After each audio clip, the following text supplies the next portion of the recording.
Welcome everybody. आज हम BSc third year में क्वांटम यांत्रिकी क्वांटम मैकेनिक्स के अंतर्गत लास्ट लेसन लेने जा रहे हैं और इसमें पहला टॉपिक है H2+ आयन के लिए MOT molecular orbital theory, molecular orbital theory for H2+ ion. आप जानते हैं कि H2+ आयन में एक ही इलेक्ट्रॉन होता है। You know there is only one electron in H2+ ion because H2 has 2 electrons total. ये इलेक्ट्रॉन दोनों हाइड्रोजन के 1s कक्षकों के प्रभाव में होता है। This electron is under the influence of both atoms. So the wave function of this system H2+ ion can be written as, तो निकाय का तरंगफलन हम इस प्रकार से लिख सकते हैं psi is equal to A1 phi A plus A2 phi B। यहाँ पे phi A phi B जो है वो हाइड्रोजन के वेव फंक्शंस हैं। इस समीकरण को नंबर 1 से लिख दिया गया है।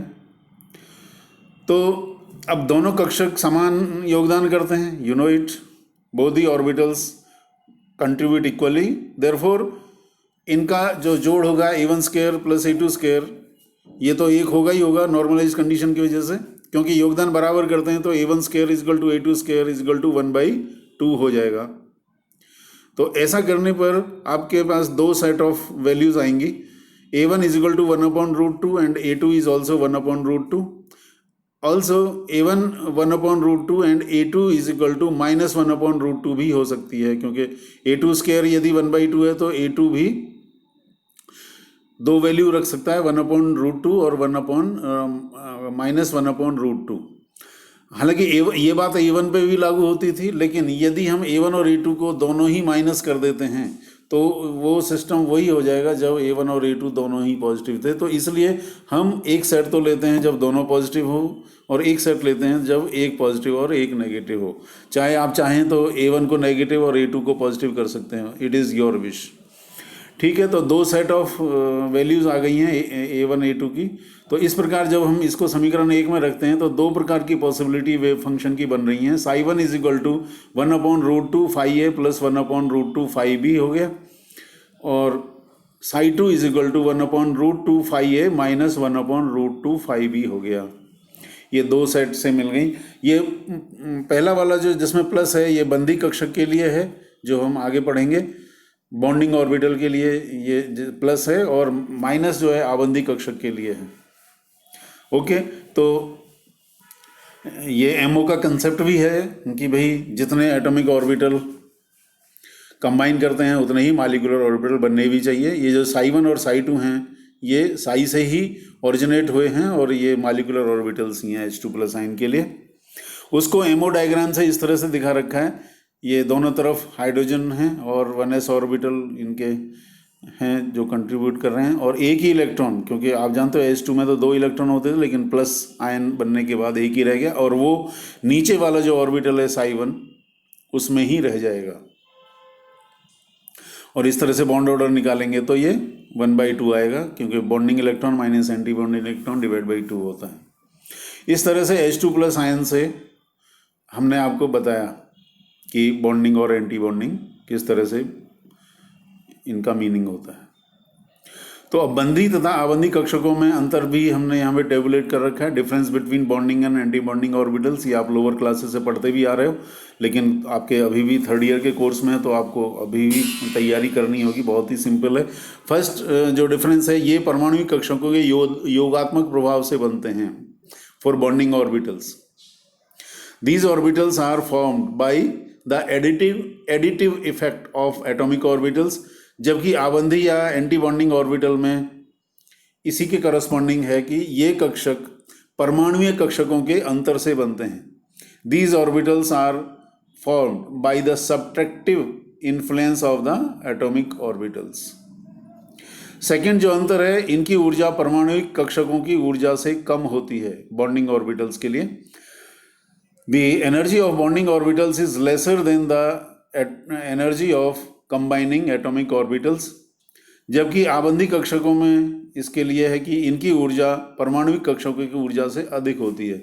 Their energy is greater than the energy of combining atomic orbitals. Third जो अंतर है, इन कक्षकों में इलेक्ट्रॉन घनत्व अंतर्नाभिकीय क्षेत्र में अधिक होता है। In these orbitals the electron density is maximum between the internuclear axis, between the internuclear region rather. Okay, जबकि एंटी बॉन्डिंग ऑर्बिटल्स में इन कक्षकों में इलेक्ट्रॉन घनत्व अंतर्नाभिकीय क्षेत्र से दूर रहता है। In these orbitals the electron density is away from the internuclear region. ये थर्ड पॉइंट ही ज़्यादा इंपॉर्टेंट है, क्योंकि जब electron density away from the nuclei रहेगी तभी वो न्यूक्लियाई जो दो हैं, कम से कम दो तो होते ही हैं, वो आपस में रिपल्शन महसूस करेंगे और रिपल्सन से एनर्जी बढ़ती है, और एनर्जी बढ़ने का मतलब है ज़्यादा एनर्जी का जो है एंटी बॉन्डिंग ऑर्बिटल होता है। जबकि इंटरन्यूक्लियर रीजन में जब इलेक्ट्रॉन आ जाते हैं तो दो न्यूक्लियाई के बीच में इलेक्ट्रॉन आने से अट्रैक्शन हावी हो जाते हैं, जिसकी वजह से एनर्जी घट जाती है। दैट इज़ वाई इनको बॉन्डिंग बोलते हैं, जबकि उनको एंटी बॉन्डिंग बोलते थे। जो चौथा जो लास्ट अंतर, ये कोई ज़्यादा टेक्निकल नहीं है इसमें, इनको सिग्मा पाई आदि से लिखा जाता है और इनको सिग्मा स्टार पाई स्टार से दर्शाया जाता है, क्योंकि ये ज़्यादा एनर्जी के थे, इनके लिए स्टार लगा देते हैं। ओके, अब नेक्स्ट टॉपिक हमारा परमाणुीय कक्षकों का रेखीय संयोग, अर्थात linear combination of atomic orbitals, उसको शॉर्ट में LCAO भी लिख देते हैं। तो अब जरा देखिए इसमें किस तरह से आगे बढ़ना है आपको। आणविक कक्षक सिद्धांत के अनुसार आणविक कक्षक परमाणुीय कक्षकों के रेखीय संयोग से बनते हैं, जिसे निम्न समीकरण द्वारा दर्शाया जा सकता है। According to molecular orbital theory, the molecular orbitals are formed by linear combination of atomic orbitals which is represented by the following equations. ये इक्वेशंस हैं, देखिए पहला है, इसके लिए साई BO लिखा हुआ है। BO का मतलब बॉन्डिंग ऑर्बिटल, साई तो मॉलिक्यूलर ऑर्बिटल के लिए सिंबल साई है, जबकि एटॉमिक ऑर्बिटल के लिए सिंबल हमने अभी भी फाई लिखा गया है। तो साई BO तो लिख दिया phi A + phi V, इसके आगे बंधी कक्षक भी लिखा गया है, बॉन्डिंग ऑर्बिटल है ये। अभी मैं बता रहा था कि जहाँ प्लस आ जाए तो ये बॉन्डिंग होता है। साई AB का मतलब एंटी बॉन्डिंग, और उसको लिखा गया है phi A - phi V, आबंधी कक्षक है ये, एंटी बॉन्डिंग ऑर्बिटल के लिए है ये वाला। ओके, अब आगे इसको कैसे प्रोसीड करना है, क्योंकि इलेक्ट्रॉन के पाए जाने की प्रायिकता साई स्क्वायर द्वारा प्रदर्शित की जाती है। तो Sai square BO bonding orbital हो गया phi A² + phi B² + 2 phi A phi B, और Sai square anti bonding AB जिसे वो लिखा गया, उसकी वैल्यू हो जाएगी phi A² + phi B² - 2 phi A phi B। ये phi A phi B वाली जो टर्म है लास्ट वाली, यही डिस्टिंग्विश कर रही है कुल मिलाकर के इन दोनों को। अब देखिए उसी को यहाँ पे मेंशन कर रखा है। समीकरण 1 में 2 phi A phi B वह गुणक है जिसके द्वारा इलेक्ट्रॉन के पाए जाने की प्रायिकता अंतर्नाभिकीय अक्ष में बढ़ जाती है। Very important. In equation 1, 2 phi A phi B is that factor which indicates the increased electron density between the internuclear axis, जबकि समीकरण 2 के आबंधी कक्षकों में यह गुणक नाभिकीय क्षेत्र में इलेक्ट्रॉन घनत्व को कमी को दर्शाता है। But in equation 2, this 2 phi A phi B जो term, it indicates the decrease of electron density between the internuclear region। तो उसको इस तरह से दिखा दिया गया है ग्राफ से, इस प्रकार से दर्शाया गया है। यहाँ पर देखिए साई B² बंधी ऑर्बिटल का स्क्वायर है, और ये A और B यहाँ पे ये इनके एटम के सेंटर्स हैं। तो ये जो है देखिए इसमें दो तरह की लाइन आपको दिख रही होंगी, एक तो फुल लाइन है और एक डॉटेड लाइन है। ठीक है, जो डॉटेड लाइन है वो तो इंडिविजुअल एटॉमिक ऑर्बिटल के लिए है, और जो फुल लाइन है वो आपके मॉलिक्यूलर ऑर्बिटल के लिए है। तो आप देख रहे हो कि जो फुल लाइन है यहाँ पर ये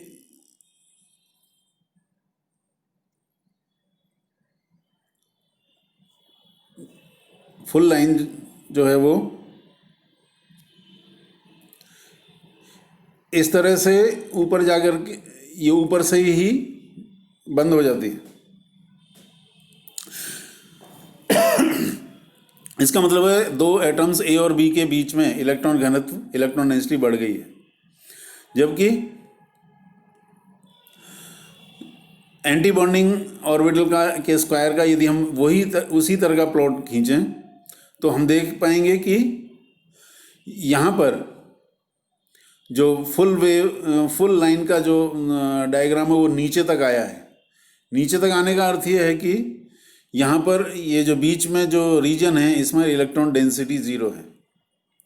तो बॉन्डिंग और एंटी बॉन्डिंग में बेसिकली यही अंतर होता है कि बॉन्डिंग में इलेक्ट्रॉन के पाए जाने की प्रोबेबिलिटी मैक्सिमम हो जाती है दो एटम के बीच में, जबकि यहाँ पर दो एटम के बीच में या न्यूक्लियाई के बीच में एक नोड मिल जाता है 0 डेंसिटी की वजह से।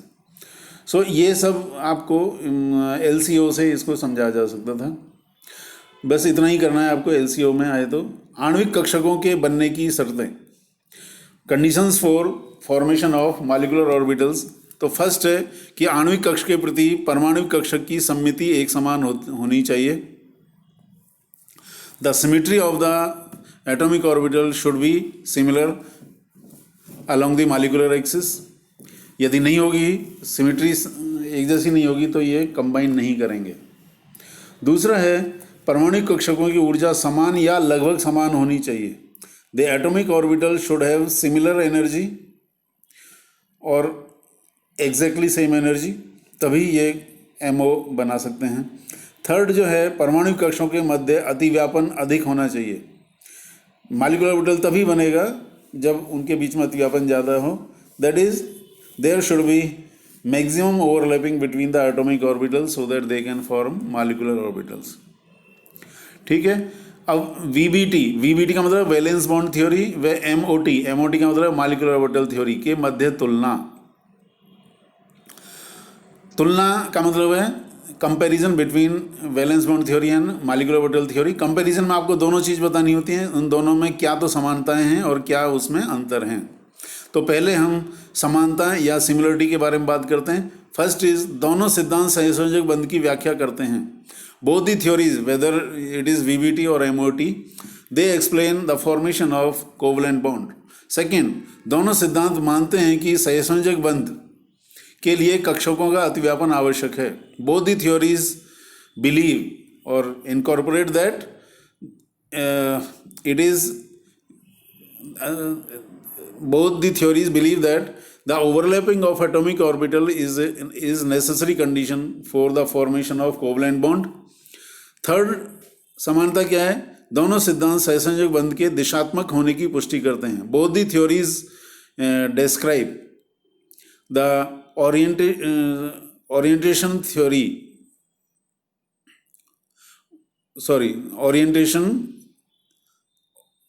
directional nature. Both the theories explain the directional nature of covalent bond. Fourth, दोनों सिद्धांतों में कक्षकों को भरने के नियम जैसे ऑफबो, पाउली वगैरह ये एक समान हैं। In both the theories the rules for filling the orbitals with electron are same, that is Aufbau principle, Pauli exclusion principle. These principles are obeyed by both the theories. जहाँ तक अंतर का सवाल है, as far as the difference is concerned, तो कुछ अंतर भी हैं, उनको भी देख लेते हैं। फर्स्ट इज MOT के अनुसार आणविक कक्षक LCO विधि द्वारा बनते हैं, जबकि VBT अर्थात वैलेंस बॉन्ड थ्योरी के अनुसार अंतर आणविक कक्षकों का निर्माण होता है। हाँ भाई, फर्स्ट अंतर है according to molecular orbital theory the molecular orbitals are formed by linear combination of atomic orbitals, whereas according to valence bond theory the formation of interatomic orbitals takes place before formation of bond. Second जो है अंतर, MOT द्वारा आबंधी कक्षकों को आसानी से समझाया जा सकता है, जबकि VBT द्वारा नहीं। Yes, molecular orbital theory that is MOT can explain the formation of anti-bonding orbitals easily, whereas valence bond theory does not explain this concept of anti-bonding orbitals. Third, MOT द्वारा बहुकेंद्रीय कक्षकों का निर्माण होता है, जबकि VBT द्वारा इस प्रकार के कक्षक नहीं बनते. According to molecular orbital theory, the molecular orbitals can be polycentric, whereas valence bond theory does not explain the formation of polycentric molecular orbitals involving more than 2 nuclei. उदाहरण के तौर पर डाइबोरेन में BHB कदली बंध को MOT द्वारा ही हम समझा सकते हैं. For example, in diborane the BHB banana bond can be explained by using MOT molecular orbital theory. VBT cannot explain the formation of banana bond in diborane. These bonds are above and below the plane of boron and hydrogen atoms. Fourth जो अंतर है, MOT में अनुनाद का कोई स्थान नहीं है, जबकि VBT में अनुनाद महत्वपूर्ण रोल अदा करता है. Molecular orbital theory has no role of resonance, whereas in valence bond theory, resonance plays an important role to explain many things. पांचवा जो अंतर है, MOT में परमाणु कक्षक बनने के बाद अपना अस्तित्व खो देते हैं, जबकि VBT में ये कक्षक अपना अस्तित्व बनाए रहते हैं. ये आपने पहले ही पढ़ा होगा. इन molecular orbital theory, the atomic orbitals lose their identity while forming a bond, whereas in valence bond theory the atomic orbitals retain their identity. Sixth बहुत ही इंपॉर्टेंट है, और MOT की सक्सेस थ्योरी या सक्सेस स्टोरी यहीं से शुरू हुई थी. O2 का अणुचुंबकीय गुण केवल MOT द्वारा ही समझाया जा सकता है. Only molecular orbital theory can explain the paramagnetic character of O2. Valence bond theory के अनुसार O2 प्रतिचुंबकीय होनी चाहिए. According to valence bond theory O2 should be diamagnetic, और वास्तव में ये अनुचुंबकीय होती ही है, पैरामैग्नेटिक होती है और O2. तो कहने का मतलब है MOT ने ही ऑक्सीजन के चुंबकीय व्यवहार को सही एक्सप्लेन किया. आप जानते हो अनुचुंबकीय अणु कौन होते हैं जिनमें अनपेयर्ड इलेक्ट्रॉन हो. तो जब हम O2 के MOT डायग्राम को बनाएंगे, जैसा VH2O+ आयन का बनाया था, उसके लिए आप चाहें तो फर्स्ट ईयर की इनऑर्गेनिक केमिस्ट्री रेफर कर सकते हैं, या 11th-12th में भी इसको बताया जाता है. तो आप जानते होंगे 8 और 8 16 इलेक्ट्रॉन इसमें होते हैं. तो MOT के डायग्राम के अनुसार लास्ट के जो 2 इलेक्ट्रॉन हैं वो अनपेयर्ड रह जाते हैं एंटी बॉन्डिंग ऑर्बिटल्स में. तो 2 अनपेयर्ड इलेक्ट्रॉन होने के कारण MOT समझा देता है कि O2 अनुचुंबकीय या पैरामैग्नेटिक है. जबकि वैलेंस बॉन्ड थ्योरी इसको क्यों प्रतिचुंबकीय बोलती थी? वो इसलिए प्रतिचुंबकीय बोलती है कि एक ऑक्सीजन में 2 अनपेयर्ड इलेक्ट्रॉन होते हैं, आप सब जानते हैं. तो 2 ऑक्सीजन एटम आपस में जब ओवरलैप करते हैं तो एक अनपेयर्ड इलेक्ट्रॉन से ओवरलैप करके सिग्मा बॉन्ड बना देता है, और दूसरा अनपेयर्ड इलेक्ट्रॉन दूसरे अनपेयर्ड इलेक्ट्रॉन के साथ ओवरलैप करके पाई बॉन्ड बना देता है. तो कोई अनपेयर्ड इलेक्ट्रॉन रहा ही नहीं. इसलिए valence bond theory only explains the diamagnetic character of O2, not the paramagnetic character. Okay, मैंने आपको एक्सप्लेन कर दिया ये. और 7th जो है जो अंतर, VBT द्वारा आणविक आयन जैसे H2+, O2+, O2- आदि को नहीं समझा जा सकता, जिसमें विषम इलेक्ट्रॉन है, परंतु MOT द्वारा इनको समझाया जा सकता है. Valence bond theory cannot explain the formation of molecular ions like H2+, O2+. O2+ is oxonium ion, O2- is superoxide ion. These ions contain odd number of electrons. So VBT does not explain their formation, but MOT द्वारा इनको समझा जा सकता. Means molecular orbital theory can easily explain their formation. H2+ को तो हमने बताया ही था. O2+ और O2- भी आप लोअर क्लासेस में molecular orbital डायग्राम इनके मिल जाएंगे आपको. नेक्स्ट है MOT द्वारा CO, ये कार्बन मोनोऑक्साइड है, CO के मध्य त्रिबंध को समझाया जा सकता है वैलेंस बॉन्ड थ्योरी द्वारा नहीं। MO molecular orbital theory can explain the formation of triple bond between carbon and oxygen in carbon monoxide, whereas valence bond theory cannot explain. ये जब आप MO पढ़ोगे CO का तो मिल जाएगा, CO में 6 और 8 14 इलेक्ट्रॉन ऐसे ही हैं जैसे कि N2 में 14 इलेक्ट्रॉन होते हैं। तो जब N2 का बॉन्ड ऑर्डर 3 आता है तो उसी हिसाब से CO का भी 3 आ जाएगा, क्योंकि 14 इलेक्ट्रॉन इधर भी भरने हैं उधर भी भरने थे। और लास्ट में MOT द्वारा आणविक स्पेक्ट्रम को समझाया जा सकता है VVT द्वारा कि नहीं। MOT can explain, molecular orbital theory can explain the existence of molecular spectrum, whereas valence bond theory cannot. किस तरह से? क्योंकि MOT ने ही बताया कि 2 तरह के ऑर्बिटल कम से कम होंगे, एक बॉन्डिंग और एंटी बॉन्डिंग, ये तो नॉन बॉन्डिंग भी होते हैं। तो कहने का मतलब है जब एमिशन स्पेक्ट्रम में हाई एनर्जी से लो एनर्जी ऑर्बिटल में इलेक्ट्रॉन आते हैं तो आपको स्पेक्ट्रम मिलता है। तो जब एनर्जी में सेपरेशन बता दिया तो उससे हम स्पेक्ट्रम को भी समझा सकते हैं। वैलेंस बॉन्ड थ्योरी में इस तरह का एनर्जी सेपरेशन नहीं मिलता। That is why we say that valence bond theory can not explain the formation of molecular spectrum, why it happens, why it exist. तो ठीक है, this was the concluding lesson. आज थोड़ा कम ही पढ़ लेते हैं।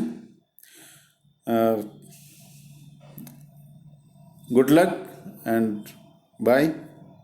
ओके।